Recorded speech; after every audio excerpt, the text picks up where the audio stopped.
नमस्कार प्यारे विद्यार्थियों, आज हम बात करेंगे पेपर थर्ड की ऑप्टिक्स की, जिसमें यूनिट फर्स्ट है अपने इंटरफेरेंस व्यतिकरण के बारे में चर्चा करेंगे। इसका फर्स्ट टॉपिक अपने है अध्यारोपण का सिद्धांत, प्रिंसिपल ऑफ सुपरपोजिशन।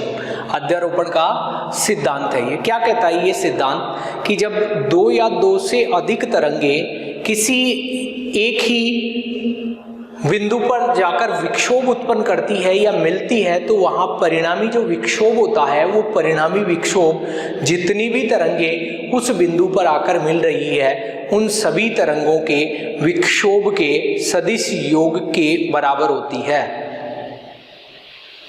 अर्थात जब दो या दो से अधिक तरंगे किसी माध्यम से या किसी क्षेत्र से गुजरती है तो वहां जो परिणामी मान होगा वो उन सभी का सदिश योग होगा। तो देखो क्या है ये सुपरपोजिशन थ्योरम, अध्यारोपण प्रमेय। इस प्रमेय के अनुसार, इस सिद्धांत के अनुसार, जब दो या दो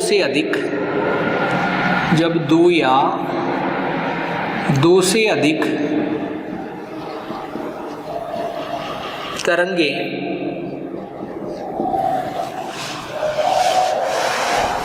किसी बिंदु पर या माध्यम के किसी बिंदु पर विक्षोभ उत्पन्न करती है, तरंगे माध्यम के किसी बिंदु पर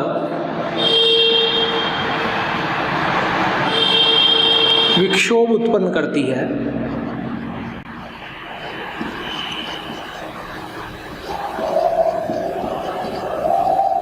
तो परिणामी जो विक्षोभ है, तो परिणामी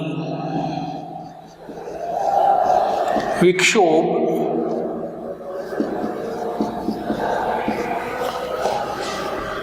उन सभी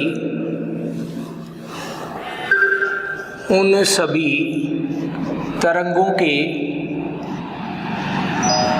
विक्षोभ के सदिश योग के बराबर,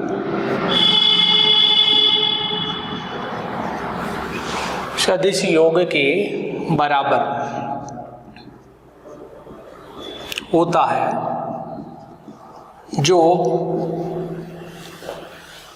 जो सभी तरंगों के कारण उत्पन्न होता है। अर्थात उन सभी तरंगों के विक्षोभ के सदिश योग के बराबर होता है। यदि तरंगों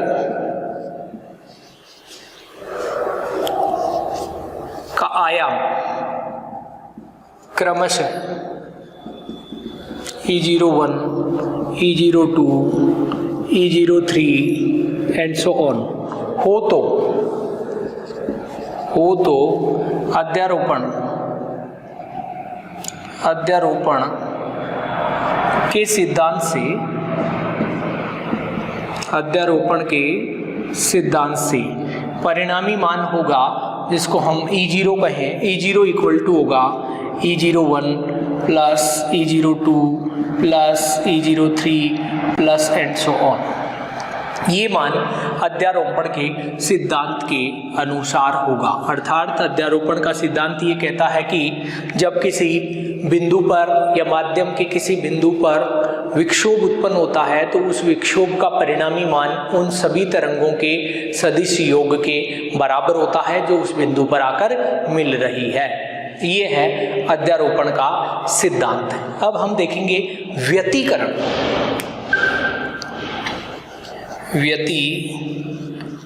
इंटरफेरेंस।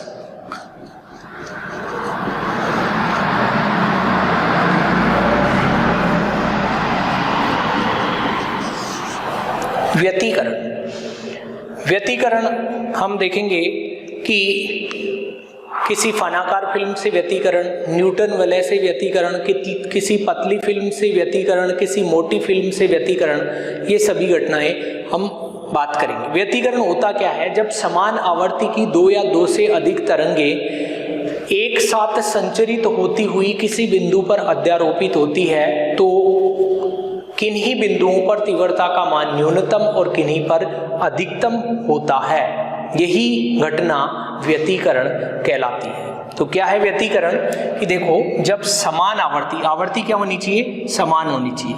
जब समान आवर्ती की दो या दो से अधिक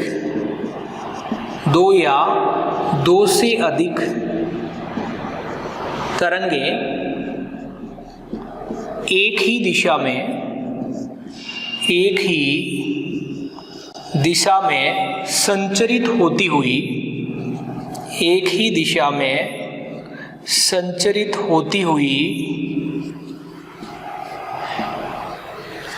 अध्यारोपित होती है,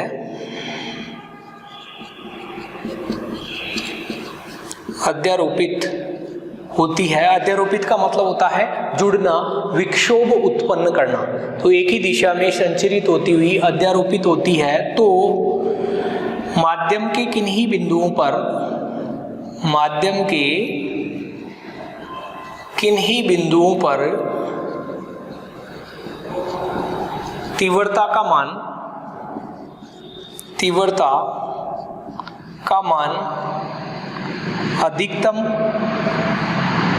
तीव्रता का मान अधिकतम एवं किन्हीं बिंदुओं पर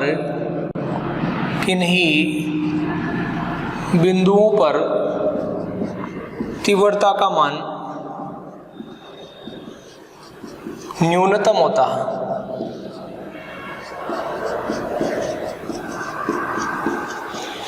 प्रकाश की यह घटना, मतलब तीव्रता का क्या होता है, वितरण होता है, अर्थात तीव्रता का वितरण होता है। प्रकाश की यह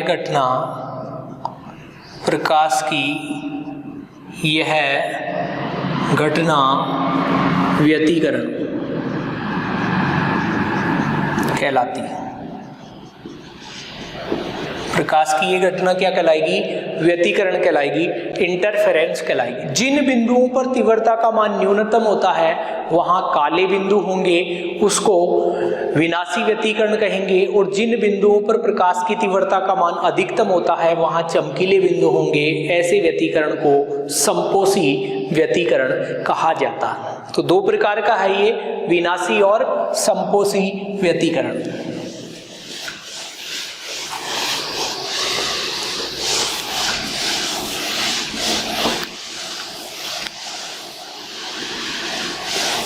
व्यतिकरण, जब समान आवर्ती की तरंगे, दो या दो से अधिक तरंगे एक ही दिशा में संचरित होती हुई किसी बिंदु पर अध्यारोपित होती है, तो माध्यम के किन्हीं बिंदुओं पर तीव्रता का मान अधिकतम एवं किन्हीं बिंदुओं पर तीव्रता का मान न्यूनतम होता है। प्रकाश की ये घटना क्या कहलाती है, व्यतिकरण कहलाती है। जिन बिंदुओं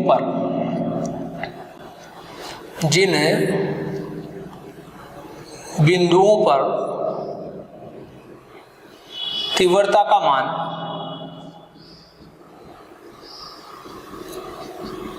अधिकतम होता है, जिन बिंदुओं पर तीव्रता का मान अधिकतम होता है, उन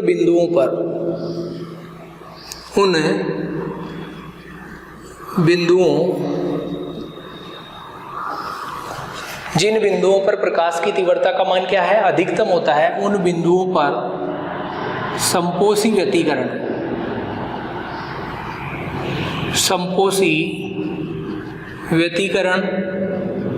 तथा जिन बिंदुओं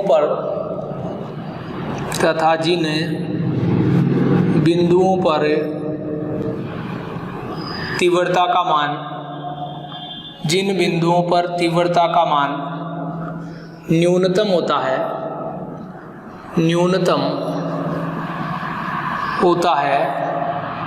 उन बिंदुओं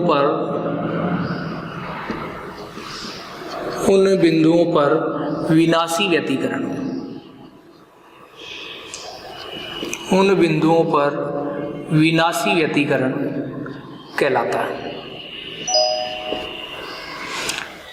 जिन पर तीव्रता अधिकतम है वो संपोषी व्यतिकरण कहलाएगा, और जिन पर तीव्रता का मान न्यूनतम है वो क्या कहलाएगा, विनाशी व्यतिकरण कहलाएगा। अर्थात जिन बिंदुओं पर सभी तरंगे एक ही कला में होगी तो संपोषी व्यतिकरण होगा और विपरीत कला में होगी तो विनाशी व्यतिकरण होगा। इस प्रकार से व्यतिकरण संपोषी और विनाशी व्यतिकरण होता है। अब हम बात करेंगे इसके आर्टिकल फॉर्मेट की, मैथमेटिकल फॉर्मेट की, संपोषी और विनाशी व्यतिकरण या व्यतिकरण की घटना के बारे में।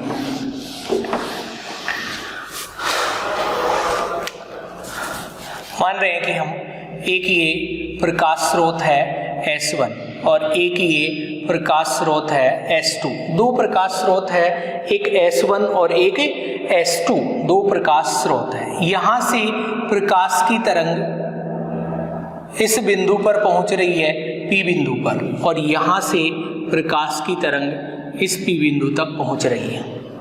यहां से S1 से P तक और S2 से P तक प्रकाश की तरंगें पहुंच रही हैं। ये एक स्रोत है और ये एक स्रोत है S1, स्रोत S1 और स्रोत S2 है। यहाँ से प्रकाश के तरंगाग्र इस प्रकार से चल रहे हैं और यहाँ से प्रकाश के तरंगाग्र इस प्रकार से चल रहे हैं। इससे जो उत्पन्न होने वाली तरंग है उसका आयाम है E01 और इससे उत्पन्न होने वाली तरंग है उसका आयाम है E02 है। इस प्रकार से ये दो तरंगे, दो प्रकाश स्रोत है, इन दोनों से उत्पन्न प्रकाश की तरंगे कहाँ पहुँच रही है? P बिंदु पर पहुँच रही है, जिस पर पहुँचने वाली इन दोनों तरंगों के परिणामी आयाम का मान विक्षोभ के रूप में प्राप्त होता है। तो आवर्ती दोनों की क्या है? समान है। आवर्ती क्या है? समान है। तो माना कि प्रकाश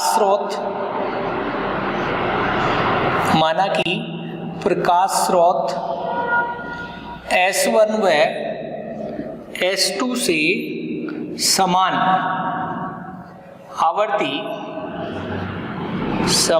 आवर्ती ओमेगा की तरंगे, समान आवर्ती ओमेगा की तरंगे उत्पन्न होकर P बिंदु पर अध्यारोपित होती है।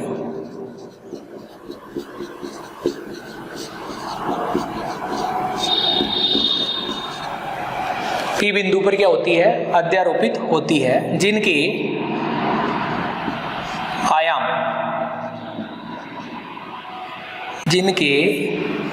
आयाम क्रमशः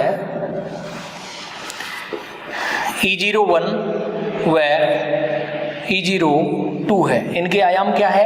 E01 व E02 है और इनके जो समीकरण है वो क्या है? अतः तरंगों के समीकरण E0 या E1 बराबर E01 sine omega t minus K1x और प्लस phi1 कह देता हूँ, कलांतर है phi1, और तथा E2 बराबर E02 sine omega t minus K2x plus phi2। ये दो तरंगे हैं, एक E01 और एक E02 है। इसका आयाम E01 है और इसका आयाम क्या है? E02 है। एक तरंग है E1 और एक है E2, दोनों क्या हो रही है? अध्यारोपित हो रही है। किस बिंदु पर? P बिंदु पर, और परिणामी विक्षोभ उत्पन्न कर रही है। तो यहाँ जो K1 है, K1 इक्वल टू है 2 पाई अपॉन लैम्डा 1 और ये कहलाता है तरंग संचरण नियतांक। तरंग संचरण नियतांक K2 इक्वल टू है 2 पाई अपॉन लैम्डा 2, ये भी क्या है? तरंग संचरण नियतांक है, तथा phi1 व phi2 कलांतर है। phi1 व phi2 क्या है? कलांतर। यदि इस कलांतर का मान 0 है तो हम क्या कह सकते हैं, फाई 2 माइनस फाई 1 बराबर क्या है, 0 है, या हम कहें कला कोण है। तो फाई 1 व फाई 2 क्या है, कला कोण है। फाई 1 व फाई 2 कला कोण है। तो देखो ये एक तरंग है जो स्रोत S1 से उत्पन्न हो रही है, ये दूसरी तरंग है जो स्रोत S2 से उत्पन्न हो रही है और P बिंदु पर जाकर विक्षोभ उत्पन्न कर रही है, मतलब मिल रही है। तो अध्यारोपण के सिद्धांत के अनुसार परिणामी जो मान होगा वो E बराबर E1 और E2 दोनों के योग के बराबर होगा। तो अतः अध्यारोपण के सिद्धांत से, अध्यारोपण के सिद्धांत से E equal to E1 plus E2, परिणामी मान क्या होगा, इन दोनों का सदिश योग होगा, E1 प्लस E2 के बराबर होगा। इसका मतलब है E इक्वल टू E1 का मान है E01 sine omega t minus K1x minus K1x plus phi 1, या हम इसको x1 माइनस x2 भी लिख सकते हैं। देखो हम कह सकते हैं कि ये दूरी कितनी है, x1 है, और ये दूरी कितनी है, x2 है। एक दूरी कितनी है, x1, और दूसरी कितनी है, x2 है। एक दूरी x1 है और एक दूरी क्या है, x2 है। तो हम इसको ऐसे कह सकते हैं x1 और x2 है। क्या दूरी है, x1 व x2 है। तरंग यदि समान है, λ1 बराबर λ2 है, K1 बराबर K2 है, तो जिसको हम K के रूप में भी लिख सकते हैं। तो हमने इस प्रकार से लिख लिया K1 x1 plus phi 1 plus E02 sine omega t minus K2 x2 plus phi 2। देखो जब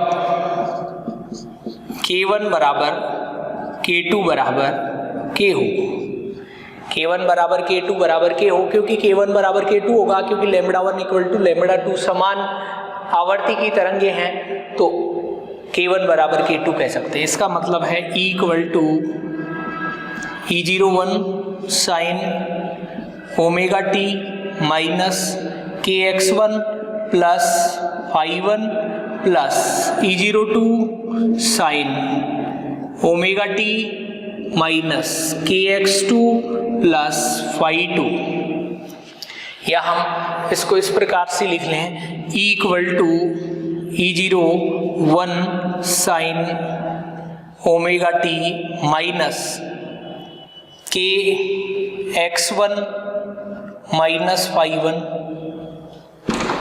ऐसे ही plus E02 sine omega t minus KX2 minus phi 2 लिख सकते हैं ऐसा।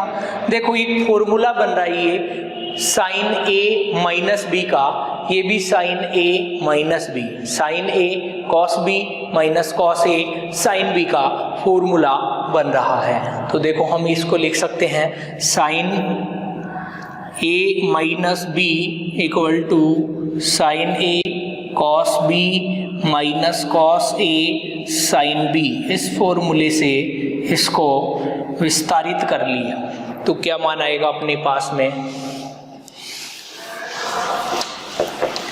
साइन A माइनस बी का फॉर्मूला बन रहा है ये,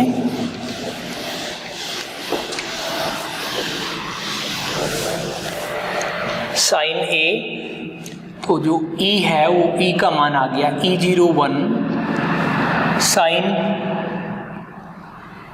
omega t cos KX1 minus phi 1 minus cos omega t sine KX1 minus phi 1 plus E02 sine omega t cos KX2 minus phi 2 minus cos omega t sine KX2 minus phi 2। ये मान आ गया। Sine A minus B का formula लगा दिया तो अपने पास में ऐसा मान प्राप्त हो गया। या E equal to E01 sine omega t cos k x1 minus phi 1 sine omega t cos k x1 minus phi 1 minus E01 cos omega t sine k x1 minus phi 1 plus E02 sine omega t cos k x2 minus phi 2 minus E02 cos omega t sine k x2 minus phi 2 या E equal to sine omega t common आ गया। E01 cos k x1 minus phi 1 plus E02 cos k x2 minus phi 2 plus cos omega t E01 sine k x1 minus phi 1 और ये minus, यहाँ से हम minus common निकाल लेते हैं तो ये हो जाएगा plus E02 sign k x2 minus phi 2। ये मान अपने पास में प्राप्त हो गया। साइन ओमेगा टी कॉमन ले लिया और हमने क्या ले लिया, कॉस ओमेगा टी कॉमन ले लिया और इसको हमने समीकरण नंबर 1 कह दिया। माना कि E01 cos k x1 minus phi 1 plus E02 cos k x2 minus phi 2 बराबर, इसको हमने कह दिया A कॉस थीटा और E01 sine k x1 minus phi 1 plus E02 sign k x2 minus phi 2, इसको हमने कह दिया A साइन थीटा। इसको समीकरण नंबर 2 और इसको हमने कह दिया 3। समीकरण 2 और 3 का मान किस में पुट कर दिया, 1 में रखने पर। समीकरण 2 है 3 का मान समीकरण 1 में रखने पर 2 और 3 का मान, तो E इक्वल टू आ गया अपने पास में, इसका मान हो गया A कॉस थीटा, तो A sign omega t cos theta minus A cos omega t sine theta. E0 ये A कॉमन आ गया, sign omega t cos theta minus cos omega t sine theta. ये फिर एक फॉर्मूला बन रहा है A, ये हो जाएगा sine A cos B minus cos A sine B, तो ये हो जाएगा साइन A माइनस B का फॉर्मूला प्राप्त हो गया।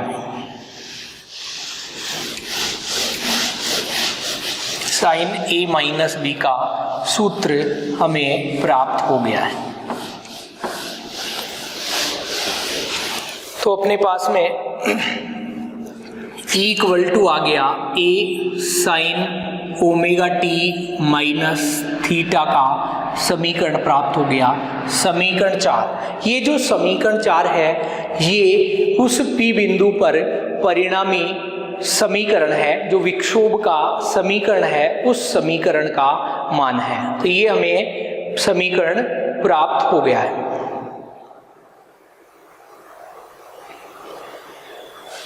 समीकरण 4 है वो क्या है, परिणामी समीकरण है। समीकरण 4 P बिंदु पर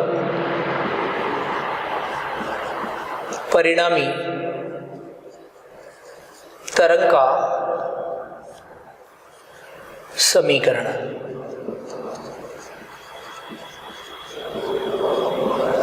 अब देखो हमारे पास में समीकरण 2 है और समीकरण 3 है। समीकरण 2 और 3 का क्या करें, वर्ग करके जोड़ दें तो हमारे पास में आयाम का मान होगा जिसका परिणामी आयाम कैपिटल E है तथा थीटा कला कोण है। कला कोण थीटा। समीकरण 2 व 3 का वर्ग करके जोड़ने पर 2 और 3 का क्या करें हम, वर्ग करके जोड़ दें तो इधर से जोड़ रहा हूं पहले ए स्क्वायर, ये हो जाएगा अपने पास में sine square theta plus cos square theta. ये तो आ गया RHS का मान।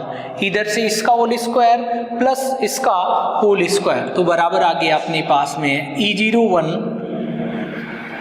साइन ओमेगा टी माइनस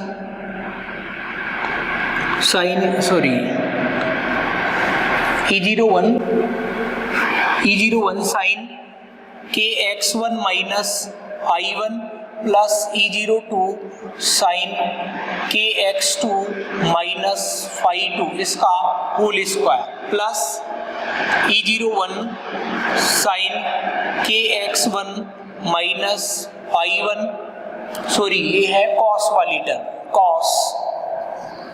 इसका मान पहले लिख लिया हमने, अब इसका लिख रहे हैं KX1 minus I1 plus E02 cos KX2 minus I2 का होल स्क्वायर। दोनों का क्या किया, वर्ग करके हमने इन दोनों को जोड़ दिया है तो ये तो हो जाएगा अपने पास में A स्क्वायर बराबर इसका होल स्क्वायर प्लस इसका होल स्क्वायर प्लस 2AB, तो ये हो जाएगा E01 का स्क्वायर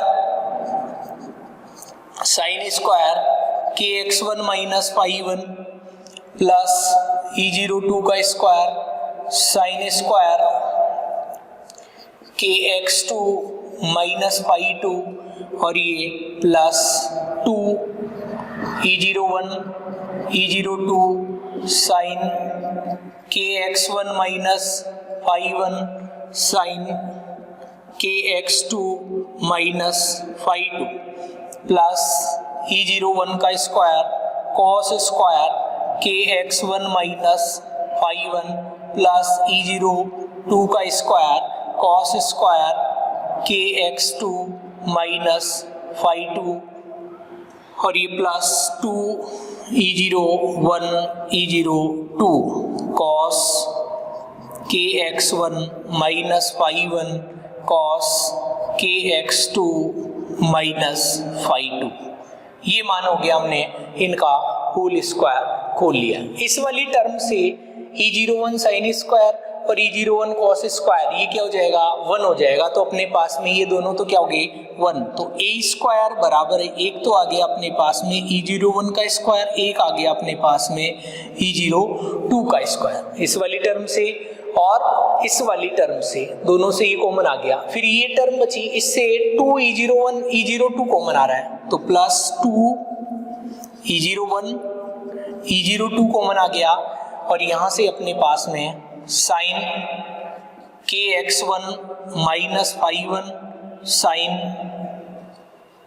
KX2 माइनस I2 और ये है अपने पास में plus cos KX1 minus I1 cos KX2 minus I2। ये मान अपने पास में प्राप्त हो गया।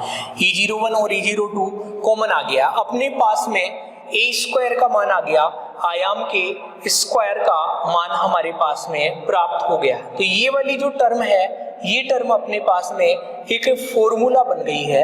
ये वाली टर्म एक क्या हो गई, sine A sine B plus cos A cos B, ये बन गई अपने पास कॉस ए माइनस बी का फॉर्मूला बन गई है। तो इसे हम कॉस ए माइनस बी के फॉर्मूले से हल कर सकते हैं। तो इस प्रकार से अपने पास में मान मिले।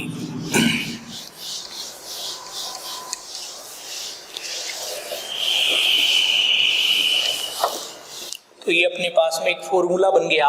तो ए स्क्वायर बराबर अपने पास में मान आ गया E0 1 का स्क्वायर प्लस E0 2 का स्क्वायर प्लस 2 E0 1 E0 2, ये बन गया कॉस ए माइनस बी का फॉर्मूला बन गया। तो कॉस ए माइनस बी, ये क्या है अपने पास में, चाहे ये लिखे हम, ये वाली टर्म लिखे पहले और चाहे ये वाली टर्म लिखे, हम इस प्रकार से लिख सकते हैं कि x2 माइनस phi2 माइनस के x1 माइनस phi2, ये सूत्र बन गया cos a माइनस b का।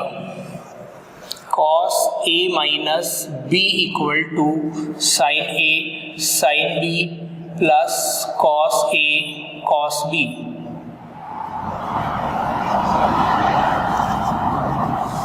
ये अपने पास में एक फॉर्मूला बन गया cos a माइनस b का। तो a और b हमने इस रूप में लिख लिया है। तो अपने पास में ये मान आ गया a स्क्वायर बराबर E0 1 का स्क्वायर प्लस E0 2 का square plus 2 E0 1 E0 2 cos, इससे और इस वाली टर्म से की को बना गया x2 माइनस x1, ये है अपने पास में माइनस phi2 और ये हो जाएगा, सॉरी ये phi1 है, ये माइनस phi2 और ये प्लस का phi1, तो माइनस phi2 माइनस phi1, ये टर्म अपने पास में प्राप्त हो गया। समीकरण नंबर दे दिया इसको 5, समीकरण क्या गया, ये 5 आ गया। आयाम के स्क्वायर का मान आ गया है, हमें तीव्रता का मान ज्ञात करना है। हम जानते हैं कि तीव्रता जो होती है वो आयाम के वर्ग के समानुपाती होती है, आयाम के वर्ग के समानुपाती होती है। तो तीव्रता की परिभाषा से, तीव्रता की परिभाषा से तीव्रता इज प्रोपोर्शनल टू आयाम का स्क्वायर, या तीव्रता I इक्वल टू के ए स्क्वायर, आयाम का स्क्वायर, ये मान होती है। यहाँ के क्या है, नियतांक है, इसका मतलब है I इक्वल टू के ए स्क्वायर। अतः हम बात करें आयाम के स्क्वायर की बात करें तो समीकरण 5 से क्या मान आएगा, अतः समीकरण 5 से ए का मान रखें या ए स्क्वायर का मान रखने पर I इक्वल टू के सबसे गुणा हो गया, ये के E0 1 का स्क्वायर, के E0 2 का स्क्वायर प्लस 2 के E0 1 E0 2 cos के x2 minus x1 minus phi2 minus phi1, ये मान आ गया। या हम लिख सकते हैं I इक्वल टू के E0 1 का स्क्वायर प्लस के E0 2 का स्क्वायर प्लस रूट 2 को तो हमने बाहर निकाल दिया, के E0 1 के E0 1 का स्क्वायर के E0 2 का स्क्वायर cos के x2 माइनस x1, ये पथांतर है, ये कांस्टेंट अलग है, माइनस phi2 माइनस phi1, ये मान आ गया अपने पास में। ये देखो हम जानते हैं कि तीव्रता आयाम के स्क्वायर के वर्ग के बराबर होती है, I इक्वल टू के ए स्क्वायर। तो के ए आयाम है, ये भी E0 1 आयाम है, तो के इंटू आयाम का स्क्वायर, इसको क्या कहेंगे I1 और इसको क्या कहेंगे I2, 2 रूट I1 I2, इसका मतलब I इक्वल टू हो गया I1 plus I2 plus 2 root I1 I2 cos k x2 minus x1 minus phi2 minus phi1, ये मान आ गया। यहाँ जो I1 है वो क्या है, E01 के स्क्वायर के प्रोपोर्शनल है। इसका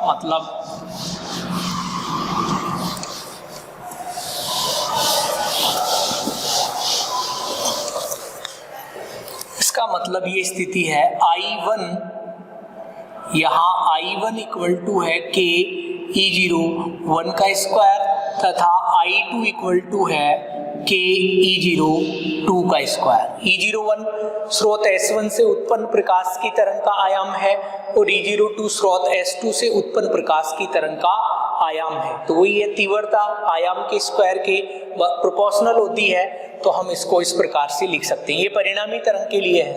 यदि phi1 equal to phi2 equal to phi हो या phi1 इक्वल टू phi2 हो, अर्थात कलांतर शून्य हो, तो I equal to I1 plus I2 plus 2 root I1 I2 cos k x2 minus x1 और ये माइनस 0, या I equal to I1 plus I2 plus 2 root I1 I2 cos k delta. ये एक समीकरण अपने पास में आ गया, परिणामी तरंग की तीव्रता का समीकरण आ गया। यहाँ डेल्टा इक्वल टू है फॉर x2 माइनस x1, इसको क्या बोलते हैं, पथांतर बोला जाता है। क्या बोलते हैं, पथांतर बोला जाता है। तो जो S1 और S2 स्रोत से उत्पन्न प्रकाश की तरंगे हैं वो एक ही दिशा में संचरित होती हुई अध्यारोपित हो रही है और P बिंदु पर परिणामी तरंग उत्पन्न कर रही है, उसकी तीव्रता का मान इस प्रकार से है। ये डिपेंड करता है इस डेल्टा के मान पर, इस पथांतर के मान पर। जब इस डेल्टा का मान n लैम्बडा के बराबर हो तो संपोषी व्यतिकरण कहलाता है, और जब इस डेल्टा का मान 2n प्लस 1/2 लैम्बडा हो तो ये विनाशी व्यतिकरण कहलाता है। अर्थात दो प्रकार की स्थितियां होती है, तीव्रता का मान अधिकतम होगा और तीव्रता का मान न्यूनतम होगा। ऐसी स्थिति में इस I का मान प्राप्त होता है, इसलिए संपोषी और विनाशी व्यतिकरण प्राप्त होता है। अर्थात तीव्रता में पुनर्वितरण होता है, ऊर्जा का वितरण होता है। ऊर्जा हमेशा संरक्षित रहती है, केवल निम्न बिंदुओं की ऊर्जा उच्च बिंदुओं पर स्थानांतरित हो जाती है। तो इसे नेक्स्ट आगे का काम हम अगली क्लास में देखेंगे। धन्यवाद।